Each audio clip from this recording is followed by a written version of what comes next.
think. They've also been quite forward-leaning without actually acknowledging they are forward-leaning about it. The options are essentially stop providing services or do it for free. The economy is a system that was designed. We can redesign it to get the outcomes we want to see. Actually, this wasn't inevitable. You had a choice about what you gave your money to, and you chose to keep your promise to landlord. It is quite devastating to see this current government absolutely trash what has been a really good track record with disability. The complete lack of investment into Te Ao Māori. What is the top priority for that $15 billion? The government said the top priority for that $15 billion is tax cuts. But it's not fair that a religious group like Destiny Church stands outside a school. If it was any other protest group, parents would not accept that.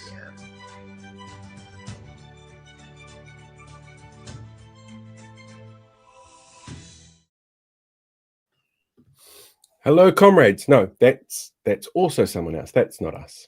We've got to come up with something better. Good evening, Blake. How are you? Evening. Been a busy week. Yes. Trying to get stuff sorted for you while Yes. you were away yesterday, and for myself. Yeah, it's been. I'm shattered. So if I fall asleep during our interview with Campbell, I apologize profusely. And I think it's going to be a fantastic interview when he gets here. That'll be at around 8 o'clock tonight. And before that, we'll have a pre-recorded interview with Geordie Rogers, who I actually think with the interview that we did with Geordie, I scared him a little bit when we first started by saying, I've got feedback from your co-workers and I'm going to tell you what they think. I think it might have freaked them out a little bit. Whoopsie. It happens. Hey, so for anybody who is watching this at the moment on the YouTube channel, we have a poll running for the first time tonight, mostly seeing how people are recovering after Tuesday. Apparently, there was some really big news on Tuesday. I don't know if it was particularly good news that came out on Tuesday, but feel free to go and have a look at the poll. The question is, how are you feeling about the US election results? And the options you've got are, what the fuck? America chose, I guess, meh. Not our election, and still processing it all, to be honest. So if you're on the YouTube page, you can vote on that poll now, and we'll announce the results of that just after we finish doing the news later on tonight, which is a really short news because most of the news cycle has been taken over by Donald Trump and the US presidency. It's great fun. So yeah, that's like the housework side of things here, I think. I hope. Tell me. You messaged me earlier on today with a notice about Starjam. What's going on there? So there were rumors yesterday that they were going to be closing, and it was made public today, unfortunately, this afternoon. They announced after 20 years of service that they will be closing and going into liquidation due to cost pressures of the current economy, quote unquote. That is not a good thing. Starjam does an amazing service helping people. It's been a week of news like that, hasn't it? With what happened with Dave Latelli as well. What can you tell us about Starjam? Because Kiwi Scoot's in there going, Starjam? Before I did this podcast, I sat down with another friend of mine and we interviewed her the CEO a few months ago when this all was first starting. Around the time I met you, Paul, and she's a really lovely lady, but at the time you could tell that they were already struggling. And this was not long after the government came in, I think, and it was already struggling. So they were already, I think one of the first ever shows we ever did, we shared one of their donation pages. And yeah. It's just terrible. Are you able to explain what it is that Starjam does? Well, what they did was they held workshops for people with intellectual disability that involved drama, music, dance, and that sort of thing, and they would hold concerts periodically for the families and the workshops in the evenings, and that's what they would go to after their mostly for older people after school or the day bases that they go to or whatever it might be. So that's a huge loss for the community in that regard. Yeah, it really is. There's been a few notes about it. Kiwi Skirt's actually just put into the chat on YouTube a link to the story. There's shouldn't smash things on my desk while I'm sitting here. There's been a few sort of charities and community groups that are certainly feeling the pinch at the moment with everything that's going on. But apparently this is us getting back on track. It's great to hear. Getting the contract by targeting the disabled and elderly. Lovely. I suppose I got to find that track somehow. Anyway, we should probably jump into our first interview so that it's finished by the time that Campbell gets here. Do you want to throw over to this one with Geordie? So this is an interview we filmed earlier this week with Mr. Geordie Rogers from Wellington City Council.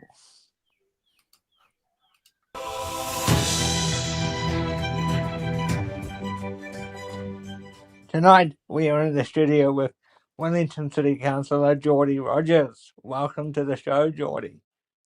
Kia ora, thanks for having me. How are you? Thank you for being here. I'm doing pretty well, actually. It's hasn't been too rough of a week. Been able to get down into the papers a little bit and read a bit more. So kind of some of the stuff that I quite like doing. So pretty good so far. Great. I'll let you go first, Paul. Well, I was going to say, I'm going to start off with a comment that one of your co-workers has given me when I told them that I was going to be chatting to you. The response I got was, I said, is there anything I need to know? And the response I got was, he's literally the best and he will one day be Wellington Mayor. I'm wondering how, you're relatively new to the job compared to some of the other people around that table. How does that make you feel hearing that kind of feedback? I think it is quite nice to hear. I think there's kind of so many aspects to the role, and I think what I've tended to find myself enjoying the most is getting down into the weeds and really trying to solve some difficult problems. And yeah, sometimes that's quite difficult, I think, to communicate to the public, particularly around things like our insurance issues, and some of the ways that we're looking at improving housing within the city. All these things that have massive lead times. So yeah, it's not often that I'm, I guess, kind of out in the public selling something. Hopefully, I'll be able to do that soon. But yeah, it's always nice to hear a little bit of good feedback, I think. So, what made you want to run for council? Because you were in the by-election that happened in 2023. What made you want to run? Because we know you're connected to the Greens. Was there any influence so that could be your springboard to perhaps one day being in Parliament, perhaps? Or is it just coincidental? I think it's really more coincidental. I've kind of plotted through different roles and enjoyed them all thoroughly, but they've all kind of come out of feeling like I had the time and energy to put into doing something good. And that's kind of always been the driving factor between any of the roles that I've gone for. It's the same reason that I kind of went for president at Renters United. I felt like I've been really enjoying the aspect of sort of advocating for people. It was really relevant to the lived experience that I was having at the time. And then it's very much the same for council. There was an opportunity where it was a really good opportunity for someone who was pro-housing to come in to pass through the district plan and continue to look at the way that we deliver housing within the city.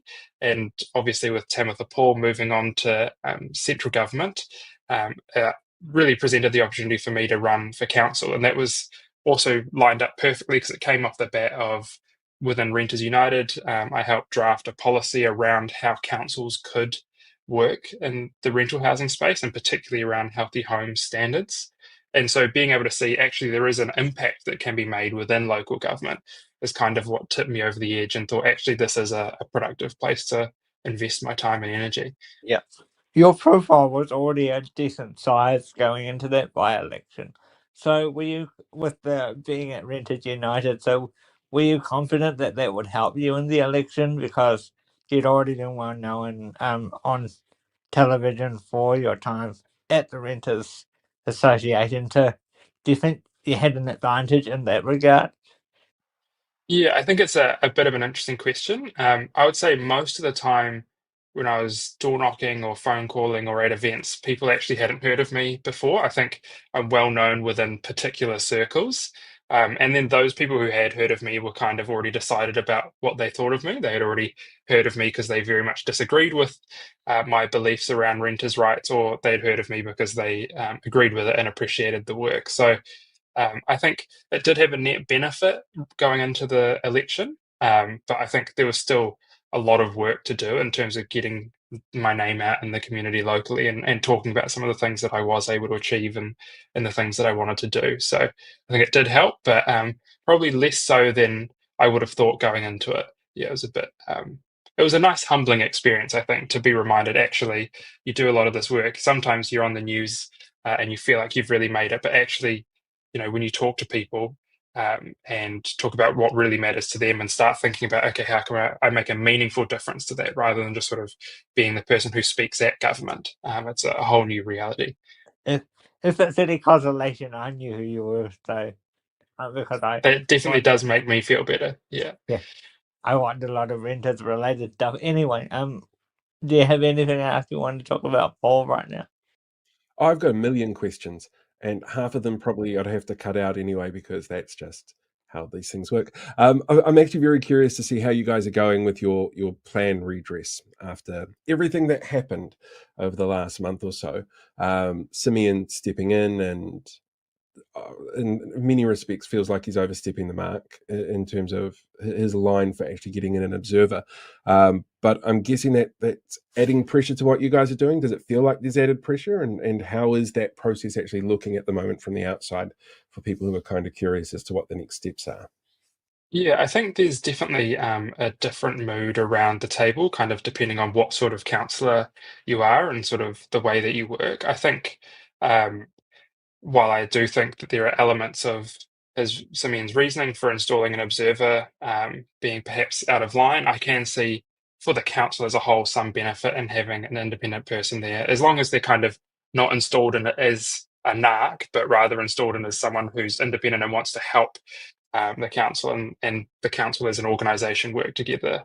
I can see some benefit in that. I think I don't see it changing the way that I work. I think that I guess I'm a bit, it's kind of like telling my own story, but saying that I think that I do spend a lot of time thinking about a lot of different consequences and trying to think about that with a political overlay, um, as opposed to kind of just doing the political thing, which I think has been beneficial internally. But yes, I think there are elements of it which will be challenging for all of us. I think particularly around whatever this independent person's idea of prudence is, which is a very different term for very different people and different political persuasions, that I think will be difficult for the council to unify on, particularly around a sort of very specific number might be quite difficult.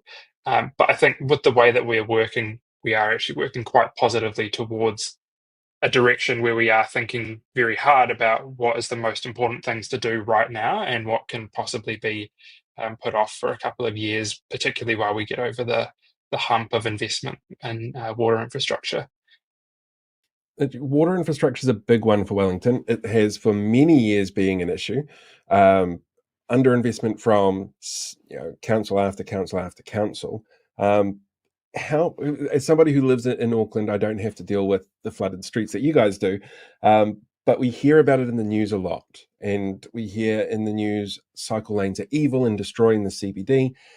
We hear horror stories about the mayor. We hear all sorts of things that vilify Wellington from somebody whose job it is to help build the city and help it grow and sort of set its direction. What sort of perception do you get of the media that's coming out around Wellington City Council and how the rest of the country sees it? Yeah, I think the media is doing its job. I think it's focusing on elements that make for good reading. I was listening to Sinead talk about, sort of their dedication to readership over the weekend and kind of, well, we're producing the stories that our readers want. So that's doing good journalism. And I can see the argument for that. But I think, if I reflect even back to the airport share sale debate, The thing that was basically never covered in the media was the actual insurance issue. No one was interested in discussing how do we solve these really big issues that are underlying all of the solutions that we're trying to create. So it's very fair to say, actually, for political reasons or for whatever reason you have, we don't agree with that solution. But I think we kind of did a disservice to ourselves, both as councillors, as the public, and particularly the media, about not actually getting into the detail and making people aware of the problem and starting a conversation about how we actually go about solving it. So I think they're doing a great job of generating headlines. Whether they're doing a good job of being able to scrutinize the actual decisions that are being made, particularly the large ones, I'm less confident of. We'll get 100 headlines from a $500,000 bike rack, but we'll be lucky to get one from the way that we're doing office to apartment conversions, or the way that we're doing insurance and how we're leading councils across New Zealand in the way that we consider insurance. Going into 2025, the obvious question is whether you can reveal it or not. Are you looking to run again? Yeah, I think I do want to run again. I think it's been a challenging time. Very few councillors get to do sort of 2 long-term plans in their first 12 months. So I'm lucky in that respect that I've got quite a lot of experience quite quickly, I think. And that has really started to frame my thinking for the next election about what is possible, where are the places we can make the most impact, and particularly how we can work together to get there. I think it's going to be a difficult election. There's certainly a lot of money coming in behind what I believe will be other candidates positioned towards the sort of centre right. So it really will be about, particularly the left in Wellington, being able to mobilise people, because I think there's one election next year that is more important than the election of candidates and more enduring, and that is, the Māori ward referendum that lasts for more than one term. And it's incredibly important, more so than electing people who support the Māori ward, to make sure that people can continue to have their voices heard in council. Do you have any comment on the whole Māori ward debate? How have you been seeing it? How do you feel about it in your local ward? How has it been portrayed? Yeah. I would say I've seen very little opposition to Māori wards in the work that I do. There were, even in the time when we were discussing retaining Māori wards, I could count the number of emails that I got on one hand saying that they didn't support a Māori ward, and I couldn't verify if they were actually on the electoral roll for Wellington or not. So I think within Wellington there is good support for the Māori role. The question really, much like any other election or referendum, is whether that voice is carried through to the ballot box and whether people do get out and vote. And I think particularly with the type of demographics that vote in local body elections, it might be a different representation of what people want compared to if you had asked everyone in the city. So it will be really important for us to make sure that people are getting out there and having their say, because if they don't, someone else will. And like I said, it lasts more than one term. So it's a binding decision that lasts for quite a long time. So I was going to say that actually raises a really interesting point for me. I'm a big fan of local body elections and trying to get people out there to vote. As somebody who's come from a background looking at renters and renters' rights, who tend to be lower turnout voters, they don't tend to go because a whole bunch of reasons, like a sense of ownership and disinformation out there about renters not having a say. I'm wondering what sort of that sort of background in renting and the perspective you've got on council now, does that give you any fresh ideas on how we can encourage renters to get out there and vote and encourage them to get engaged in the process? Yeah, I mean, doing any sort of election by postal ballot is going to negatively favour people who move frequently, and predominantly that comes on renters. And there really are ways to counter that, and it's done during the general election where there are multiple voting places. You are reminded constantly during the early voting period, you can just pop in there, it takes 5 minutes, and then it's all done. the exact same is available to people in Wellington through the past 2 elections. The difference is just the scale of how many places there are that are reminding people of that, how many places are staffed to make sure that people can have their voices heard. And I think there is an inconsistency amongst the way central government elections are run by the Electoral Commission and the way local body elections are run by private companies, and the fact that they have to be resourced from what is already quite a constrained ratepayer base and funding environment. It means that there's very little ability to actually run a really good election where you can get massive turnouts. So I mean, in terms of as a candidate, how do I get more renters to show up? It's, well, you have to go to where they are. And quite often that's at their houses. It's door knocking, it's going to events that they are at, whether it's the Sunday market where they're trying to get some cheap vegetables, or whether it's just on the waterfront on a nice day, making sure that you are going out and seeing them. And I remember when I was running for this position, one of the things that I did is, normally we would do door knocking after 5 p.m. on a weekday or over the weekend. But actually, when you think about particularly renters in Wellington, when they're home, a lot of renters are also shift workers. So they're not home during the weekends, or they're not home in the evening. So doing door knocking from Thursday and Friday from about 3 till 5 was actually really good in terms of finding people and being like, did you know there was an election on? So being flexible as a candidate and as the person running the elections really is what gets people to turn out. It's not being this fixed position and saying, if you're not coming to vote, well, that's your problem. It's actually understanding there's a lot of barriers in the way for people to vote. And it's the responsibility of us as the government and the local government to remove as many of those barriers as possible. Did you get quite a good response when door knocking, or was it quite polite and cordial and stuff like that? Yeah, it was, I think, a very good response. Very rarely did I bump into someone who had sort of an ardent opposition to me as a candidate. There were certainly some people who thought the other leading candidate running against me had some good ideas, and I was willing to engage with them and try and see whether there were also some alignment with the ideas that I had. But I wouldn't say there was any sort of vexatious nature of people door knocking or anything like that.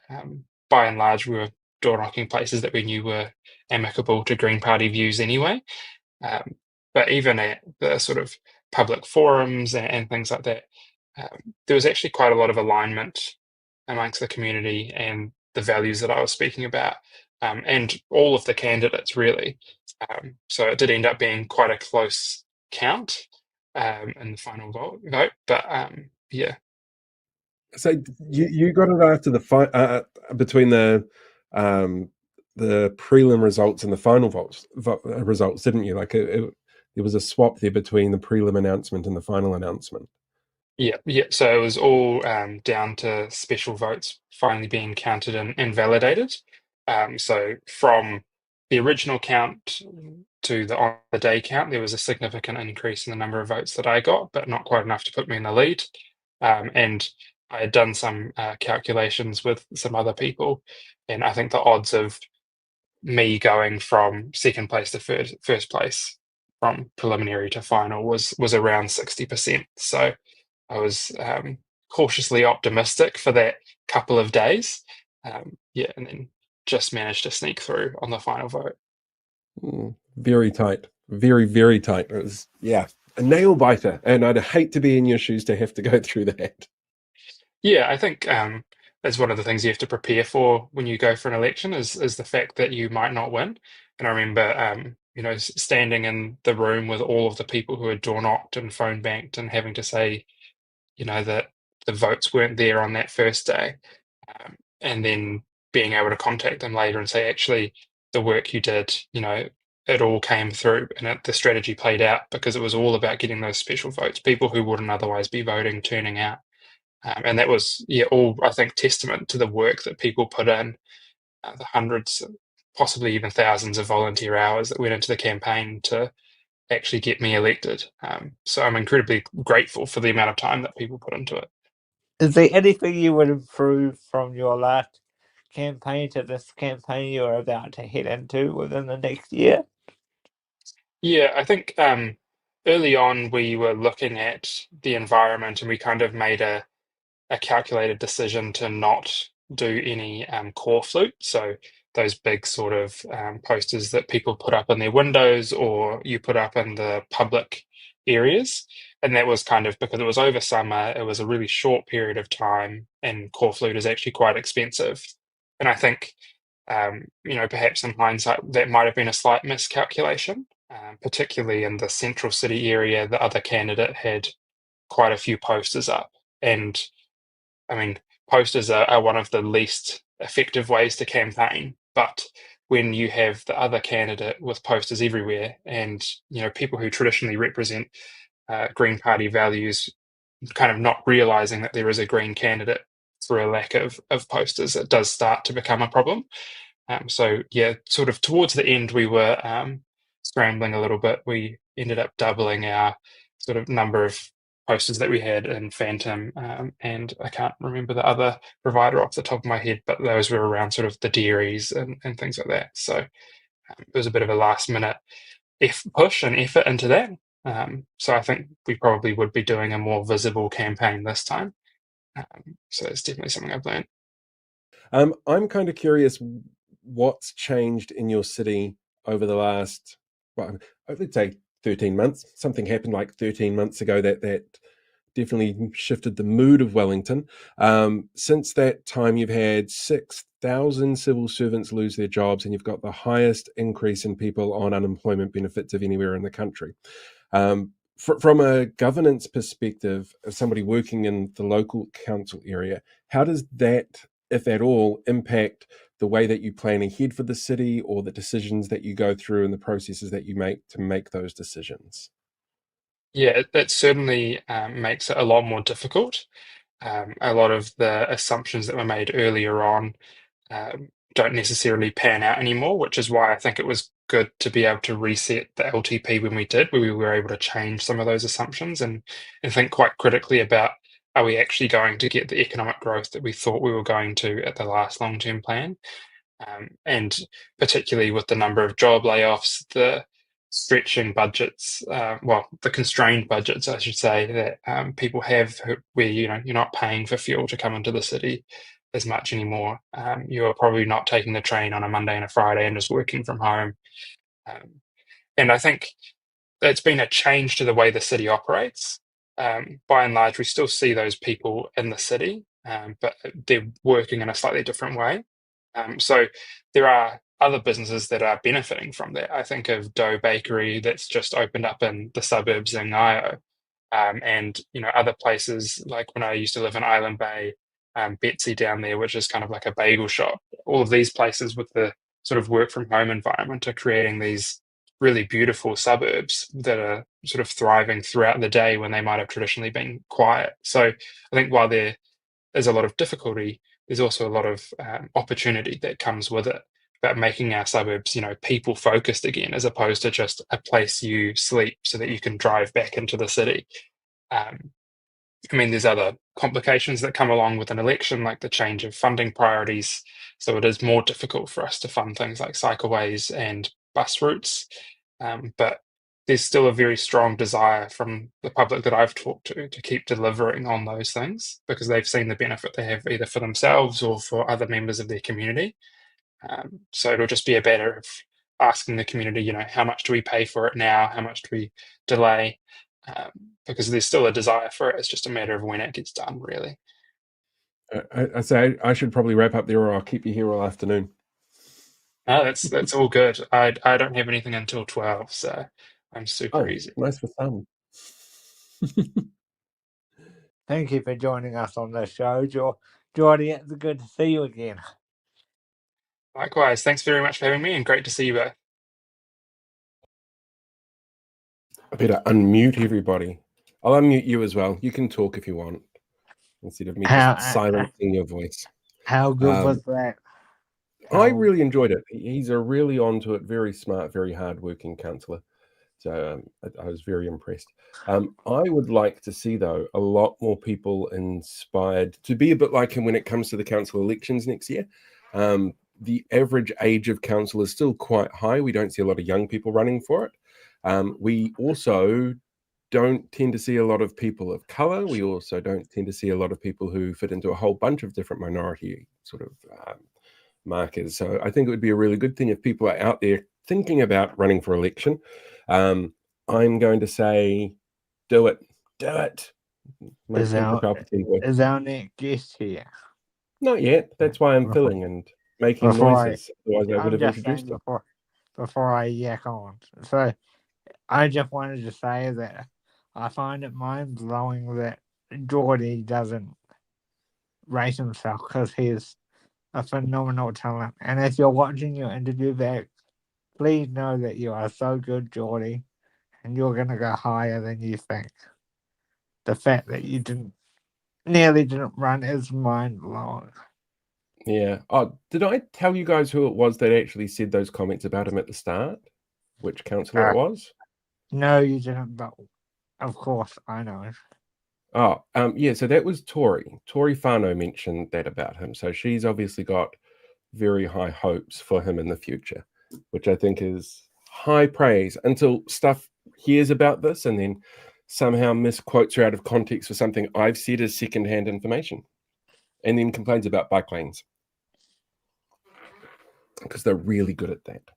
That's really, all good. Really good at that. We know who you are. We like being in the media. Keep it coming. Yep. Oh, yeah. Yep, exactly. I'm going to give you a bit of an update as well on our poll while we sit here and wait for Barry or Campbell Barry.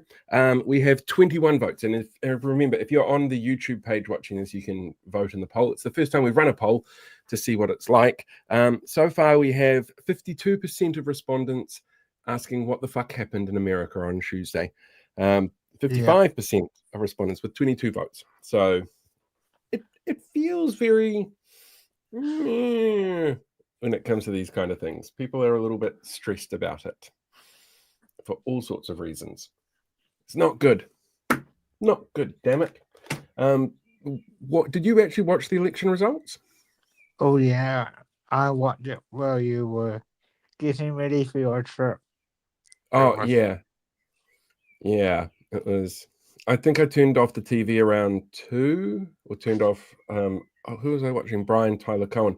And I got to admit, I have a lot of sympathy for him because he pretty much did his own election night coverage by himself, set up at his desk with his laptop and his phone, and they had a new app that was available to them. So yeah, it was very unusual. You'll never guess what's just happened. What's happened? We have a guest in the waiting room. So I'm going to press the little cardy thing to open up. We'll bring Campbell in and we'll ask him some hard-hitting questions about Hutt City Council, like how confusing is it that it's Hutt City Council and you got somewhere like Hamilton City Council and they have to share initials. So let's do this.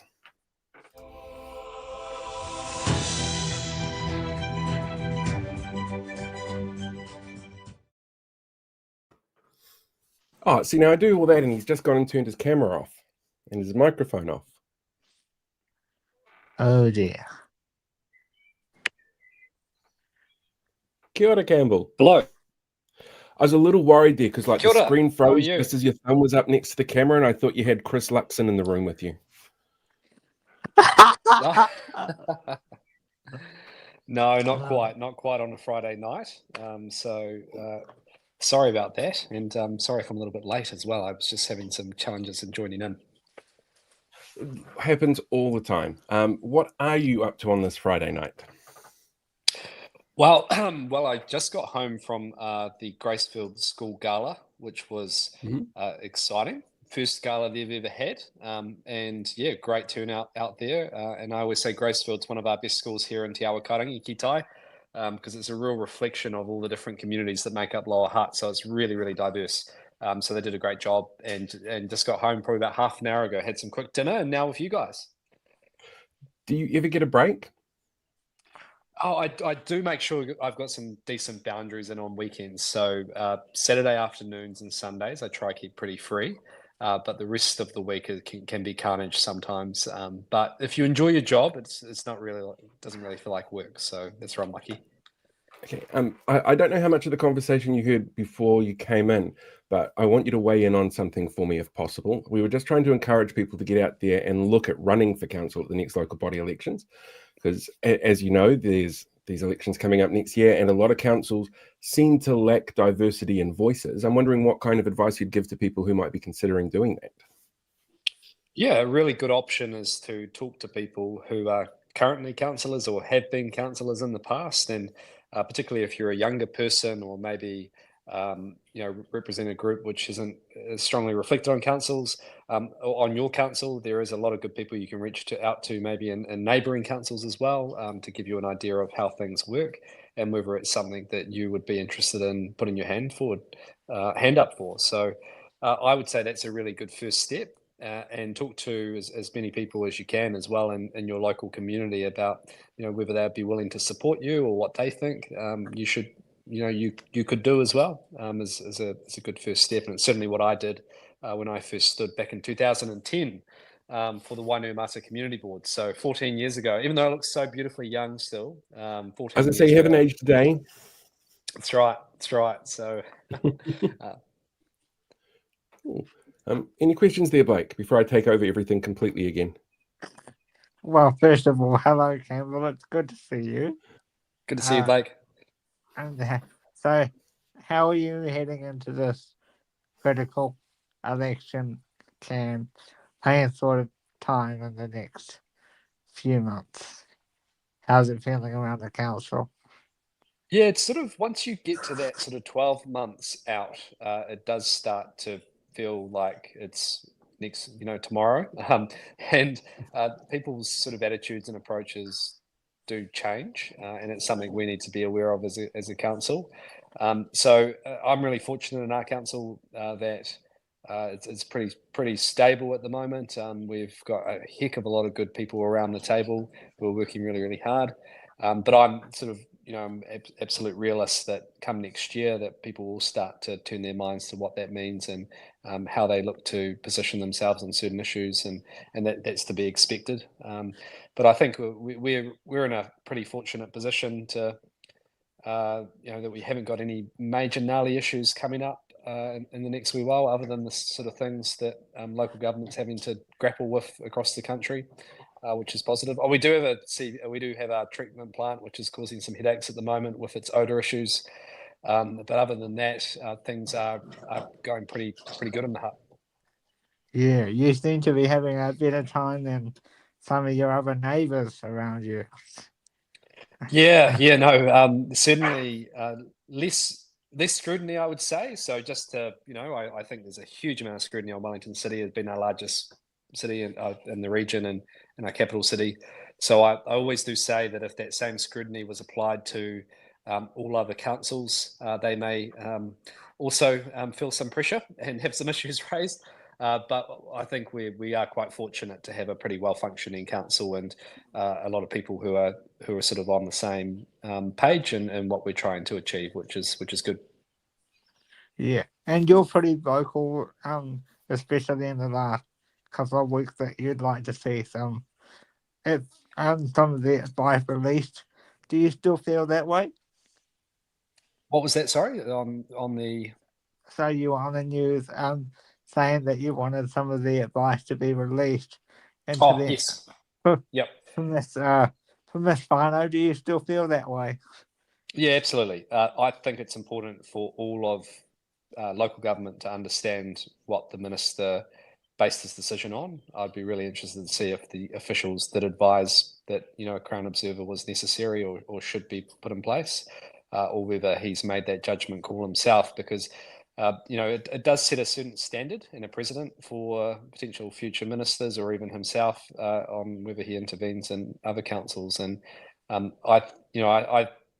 think there's some good reasons why you may intervene that have come up recently, but I also think there's some reasons you absolutely wouldn't intervene, which have potentially been thrown in the mix. And to me, that just sort of smells like it could be a little bit political. So really important to see that advice so we can sort of judge for ourselves. Have you had any feedback at all from anybody within government as to what might have actually led into that, other than we heard a lot of noise? I think, I mean, ultimately the airport decision, when you sort of torpedo your own long-term plan and create a huge financial hole, I mean, I don't think it matters what the government is. They would have to, seriously consider, well, what does that mean, and do we need to get involved?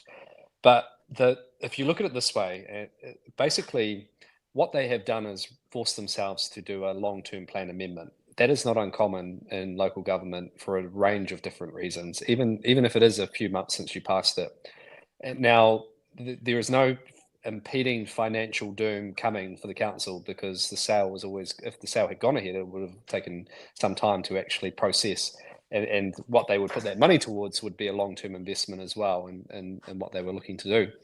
What I would say is that, what if the council did a revoking motion on, let's stop all cycleway spending as of tomorrow, and that would have required, guess what, a long-term plan amendment, the same process they would have had to have gone through.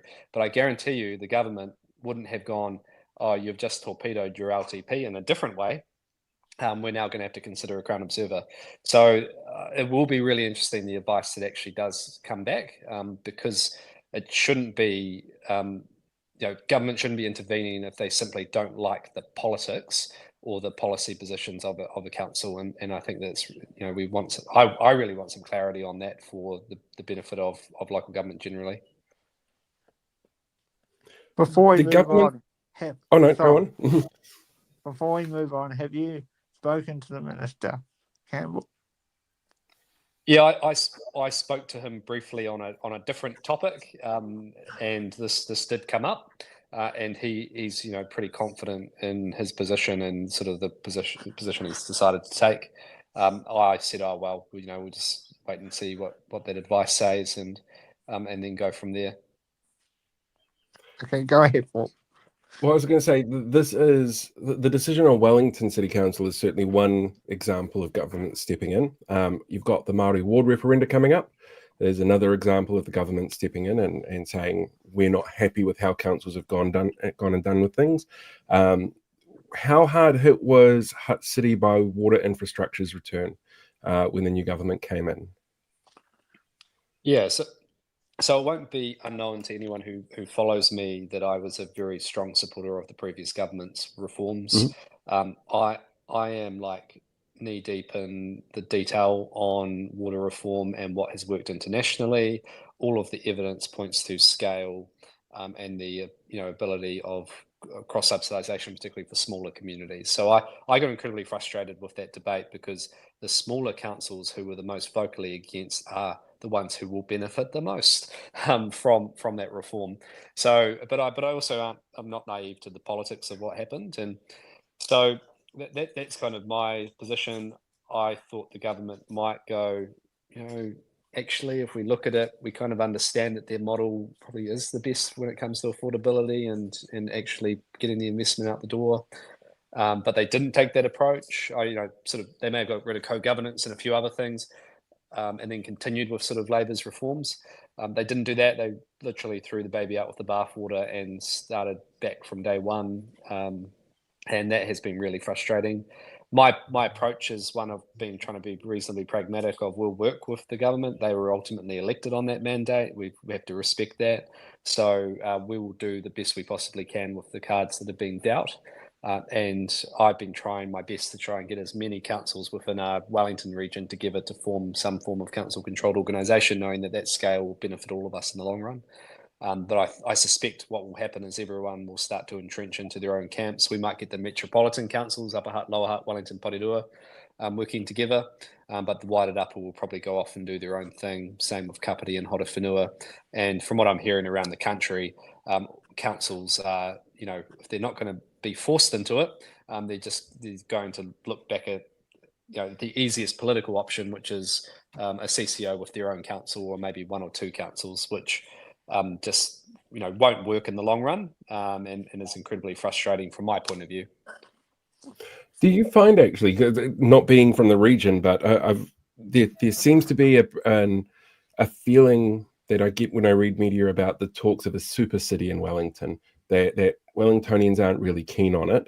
would the idea of setting up a CCO around something like water infrastructure, which is obviously so integral for the entire region, restart those conversations, or could it derail the conversations around a CCO because of how people in the region feel about the idea of a super city structure in some way? Yeah, I think we do need to revisit reorganisation in Wellington. I would say that Auckland, for its faults, and it's not perfect, has been far more effective having one voice and one set of clear directions, and having the scale behind some of the investment decisions it's made, and working with government. I would say that Auckland and Christchurch are also, are running away a little bit on Wellington in regards to places that are attracting outside investment, places where students want to be, sort of all those sort of key metrics that make a place vibrant. We are seeing that, and that impacts not just Wellington City, but our whole region. And I don't put that down to any particular council. I think it's just the reality of where we're at. So for me, I think reorganisation needs to be talked about, but if we don't look at it in the sense of, well, what additional funding mechanisms and levers could you give the say an amalgamated metropolitan area, then we're potentially just sort of delaying the inevitable by sort of 5-6 years. You might get some efficiencies by bringing the councils together, but there is still this real significant financial challenge that the council will still have. So I'd be keen to say to government, hey, we're willing to have that conversation. If you're willing to be real about different levers you could give us and more powers for councils potentially, and then that would work quite well alongside a CCO, as you say, a regional CCO, and then we can look at, well, how do you also deal with things like transport regionally as well, across to the wider upper, because we've got a train network and obviously our roading network that all connects. There's a lot of discussion off and on about a possible merger in the future of all the councils. Is that something you would be in favour of personally? Personally, I would only support it. I think the metropolitan, so Upper Hutt, Lower Hutt, Porirua, Wellington, and leave the wider upper to decide themselves. I would only support it if it was done in a genuinely transformative way, where it was a new type of local government, where the council could make its own decision on things like bed taxes, on petrol tax, on value capture, which is Chris Bishop's been talking about, and other potential revenues to be able to actually fund the infrastructure investment that we need. So stamp duties, I highly doubt that the current government would give councils those types of levers, but I think that's the type of conversation we truly need to have, and then you can leave it to those local areas and those councils to implement what works for them. As well, because we know we live in a country that wants everything to a particularly high standard, but has some of the lowest taxation in the OECD to actually fund it. So something has to give one way or the other. Secondly, you may have seen the news today that, and you're a very vocal supporter of the disability community, that Starjam has been forced to close today. What is your reaction to that, as someone that's a very vocal supporter of the disabled community? And thank you for that as well. I was really saddened. I mean, that was my first reaction. I was a bit shocked, and knowing the difference that Starjam makes in our communities here in the Hutt, with a whole heap of different events, and that I've been part of as mayor and been able to support them and the likes. And so first off, I was saddened, and I suppose I would want to dig a little bit deeper to understand what's happened there. And my first priority would be particularly those people who are involved in Starjam in the Hutt. What can we do to support them, as if there is other support or programs to pick up where Starjam will ultimately leave a gap in closing up shop. So a bit more to understand there, but very, very saddened by the news. Do you worry that this could cause a rise in mental health issues for our disabled community in the Hutt, because they're not having access to these sorts of topics, programs rather? Yeah, I suppose it's probably not something I've turned my mind to. Blake, I'd obviously be interested in your views on that, and probably my job would be to go out there and listen and say, hey, what is the potential impact here, so I can understand it, and then work with people on potential alternatives or solutions. So, what do you think? Well, as I've said, you may have seen it, you may have not, but I said on my social media yesterday that it's not just this current government; it's successive governments that have not invested into programs like this, and this could have been avoided a lot earlier, in my opinion. I don't know if you agree or not, but that's how I sort of feel. This was avoidable.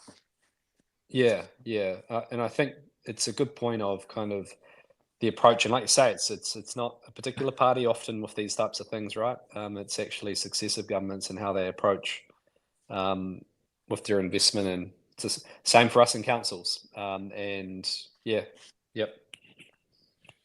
Do you actually find from a council level, when something like this happens with Star Chain that makes these headlines, or that you see really public cuts to these kind of services, that you get more pressure put on you as a council, more people coming forward with a "can you help us" palm out kind of problem appearing on the doorstep? Absolutely. And we know that when the vital services, things that people rely on, are cut or are sliced back, that as you would understand, right, your council was there, that often groups or organisations will come to us to see if there's any funding available, or any options for us to partner. And sadly, there's not a money tree in councils, and we've got a whole heap of other unfunded mandates that often government puts onto us as well. So it puts us in a really difficult position. And often I see my role or our role as sort of facilitators of bringing people together during those really difficult times, to see how organisations can better work and make the most out of the really difficult situation they're in. And that's probably the best use of our time and our effort, given we don't have those resources that government has. I think one of my favorite things actually about every council I've worked with is you might not necessarily have those financial resources, but you've got the connections, the communities, you've got inroads there to be able to go, well, that we might not be able to help you, but you can talk to these people and we might be able to sort something out that way, or get the profile up a bit or connect them to the right people. And I think a lot of people underestimate that about their local councils, just how connected they are with the actual community that they're there to serve. My 2 cents on it. Totally agree. And the power of facilitation, and as a mayor, we have our most powerful tool in our toolbox is the convening power we have as a city leader. So when the mayor knocks on your door or tells you you should come to something, generally most people will respond to that and take it quite seriously. So it's an important power that we have. Mm-hmm. And speaking of knocking on people's door and telling them to pay attention to something, what was the decision with your council over Māori wards? Yeah, so we voted unanimously, with one councillor abstained, to retain our Māori ward. So we voted to bring one in before the government changed the legislation, and then we voted to retain it. And we also made it pretty clear our support of Te Tiriti as well at that same meeting. Also, we didn't pass it. We were discussing whether we would send them an invoice for the cost of the referendum, given it was another unfunded mandate the government put on us. But I don't think we decided to do that in the end.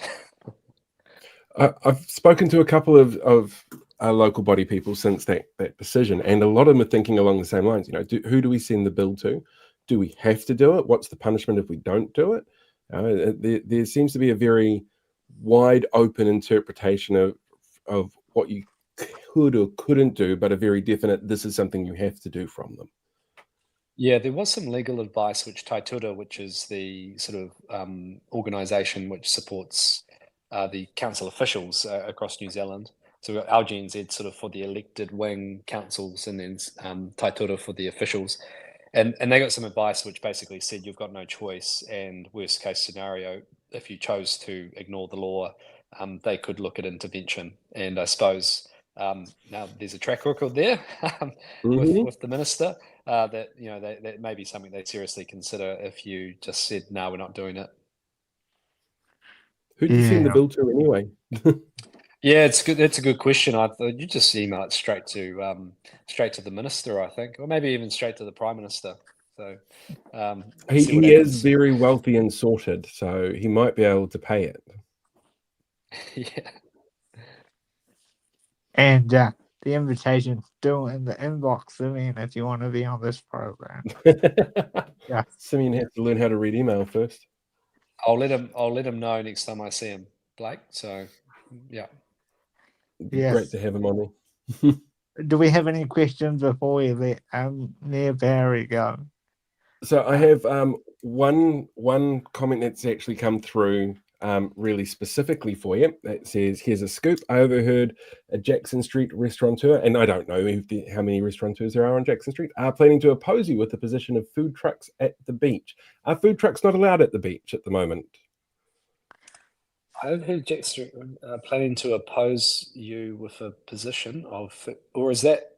I'm thinking, is that propose? Is that rather than oppose? Is that propose? Because I have no idea. Because I don't think there's I didn't write the question. David wrote the question. David might be able to clarify. But if there isn't currently anything to say you can't do it, so I assume it might be propose. And if there's an initiative that that someone was wanting to do down at the beach, then we would be supportive of that. But he might have to let us know if I've got the right end of the stick with his question.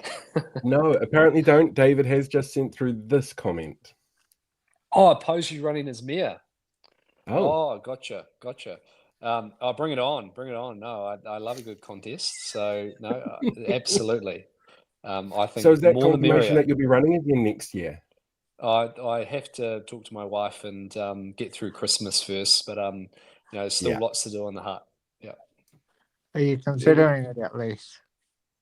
Yeah, I've done. I would have done 6 years, and I think that we've been able to do some really good stuff. But the one thing that really excites me is the opportunity with Te Waitaka Mori o Te Awa Karangi, which is Riverlink, and that's sort of the opportunity of revitalising our city centre with a once in a lifetime investment in infrastructure and a new bridge, flood protection, and a whole heap of wastewater, stormwater renewals that are happening, and the opportunity to bring apartments,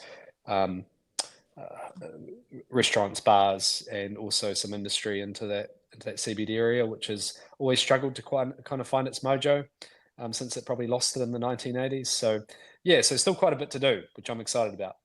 When you've made your decision, you're welcome back to join us and talk about it a bit more. Excellent. We want the exclusive. Yes. No, it sounds good. It sounds brilliant. I'm all out of questions, and you look like you need to take a break for the rest of the night and enjoy your weekend. Well, thank you so much, Paul. Thank you, Blake, and hope you guys have a great weekend. And thanks for inviting me on. Thank you very much for being here. Much appreciated. Bye. So that was Mayor Campbell Barry. Some really interesting stuff there. I don't know the Hutt very well, so I don't know if there are beaches that you can have food trucks on or what the rules are there.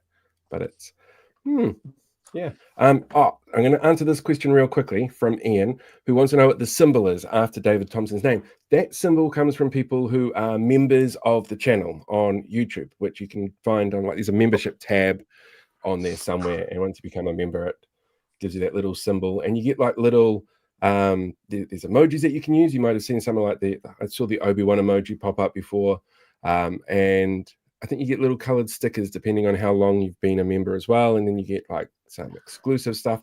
So like the news which I'm about to play will go up as an exclusive for members until tomorrow on the YouTube page. So sales pitch, done and dusted. There's a logo for super chats as well. So there is a super chats thing there as well. I did notice we don't get it on this screen for the program that we use, but apparently I can run like a telethon where there's like a goal to reach for super chats, and I'm not going to do that.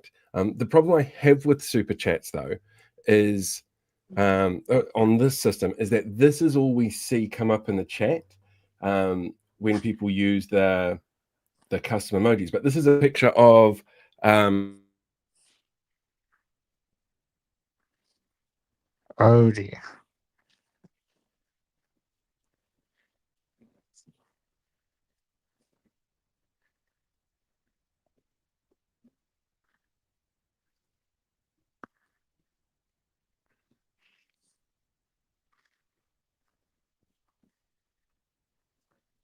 Frozen.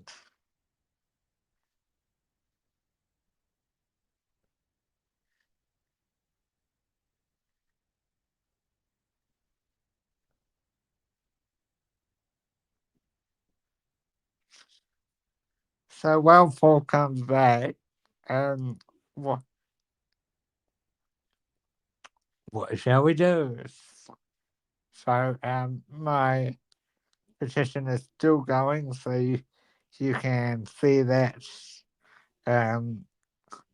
Kiwi Skirt will have the link. And anyway, that's how I save Christmas. Yeah. Did I miss anything?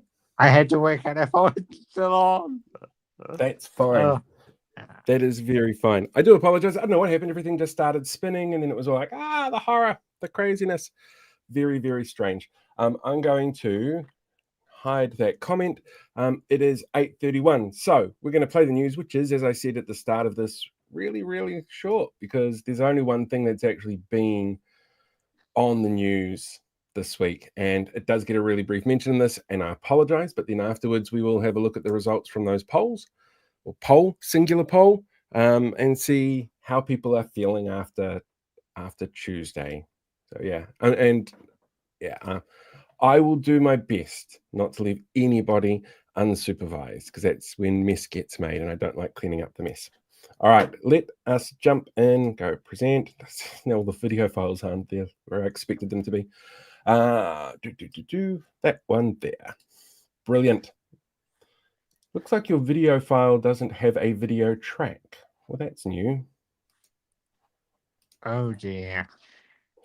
It's going to be one of those days. All right. 1 second, please, caller. I do have backups, because of course I have backups. As Sam said, live television. Yeah. Live. Load.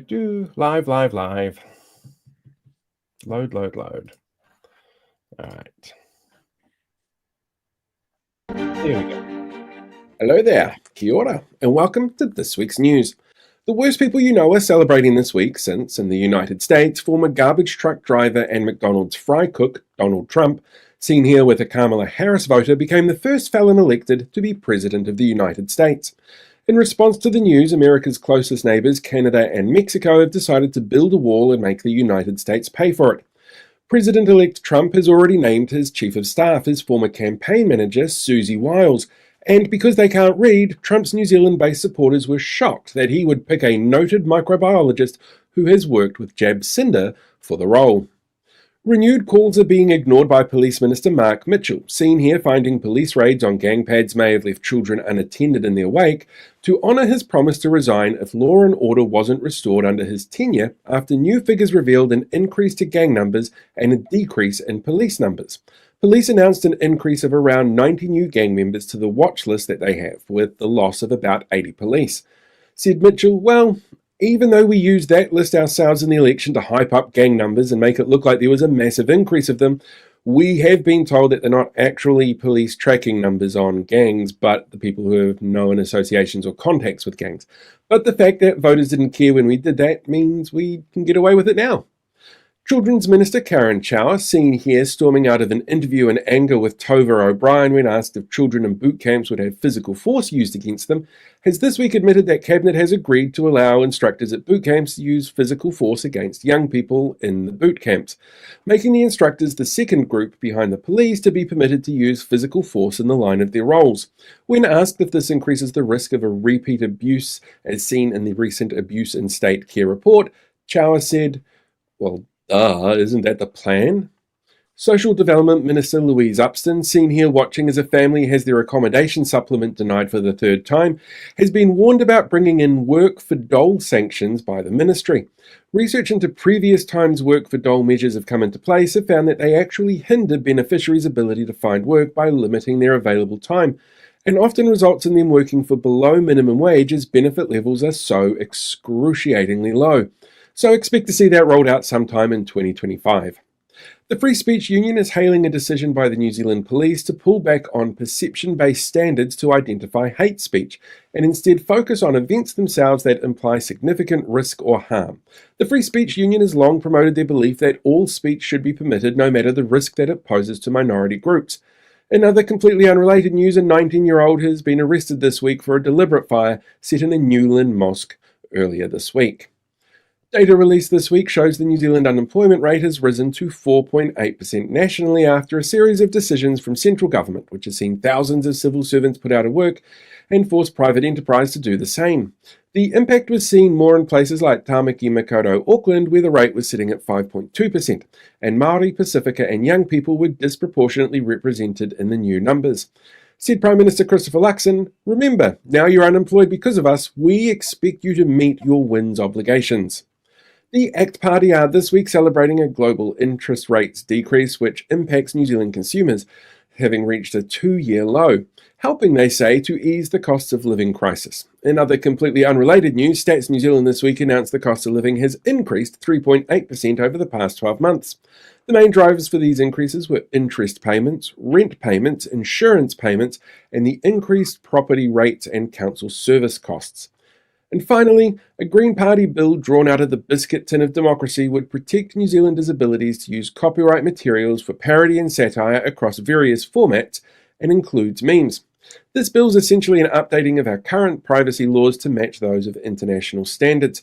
Said MP Kahurangi Carter, if it passes, big companies won't be able to sue artists for being cool and funny.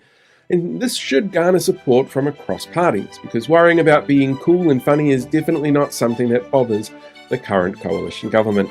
And that is this week's news. So it's the file that's supposed to go up, I think, on Facebook tomorrow. But yeah, that's this week's news. Very, very short because Donald Trump ruined everything in terms of the news and everything else. In other news, we've got a part 2 tomorrow night.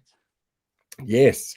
Yeah, we have Professor Robert Patman joining us from 8 o'clock live on all the places that you can watch this: YouTube, Facebook, I don't know, star maps, smoke signals, all of that kind of stuff. We're going to be discussing with him what happened, how it happened, and what happens next, what the impacts are going to be for Aotearoa New Zealand when it comes to the second Trump presidency. Trump presidency 2, Electric Boogaloo. Yeah, and as I said, when Paul's fee got cut off, you can sign the petition. It ends at the end of the month. And next week we've got Julianne Genter on the program, and we should have Mr. Wayne Guffey before the end of the year as well. Yeah, we're just trying to coordinate it. I'm still sure he wants to record on the 13th, which is the day that Hikoi Mō Te Tiriti is coming through Tāmaki. So I'd like to be at that if I can. So we'll work on it and keep people up to date. Also, don't forget, from Monday, we're going to launch on the community page on YouTube the nominations for the first ever Behind the Walls Awards. These are supposed to be really super positive things. We want to celebrate good things because the year has been so full of darkness. We want to have positive stuff happen. So you can jump onto that now if you want to and still keep making nominations, ideas for different awards. I'll be going through them over the weekend and narrowing them down. It will be really, really fascinating to see some of the positive stuff actually put out there because we all deal with so much depressing crap at the moment, each and every day. Finally, before we head off, we are having a few technical issues, but we do have 2 episodes of my new show ready to go. So they'll be coming out this week. The first one will be coming out this week, and we'll schedule them in. I've worked out what that technical issue was, so it'll be fine. When the file decides to load, you'll be able to see my full interview with Fuhana. Yeah, Yeah, super easy. And just before we disappear, so people can go off and make themselves a cup of tea or a coffee, like Kiwi Skirt's still drinking coffee at the moment at almost 9 o'clock at night, before you head over to watch the BHN Friday show. We have 36 votes on our poll. Well ahead is what the fuck happened is how people are feeling about the election on 56%. 33% have said America chose, I guess, and 11% are still processing it, which I completely understand. It's kind of how I feel about it as well. So we'll deal with that more tomorrow night when we're having a chat with Professor Robert Patman.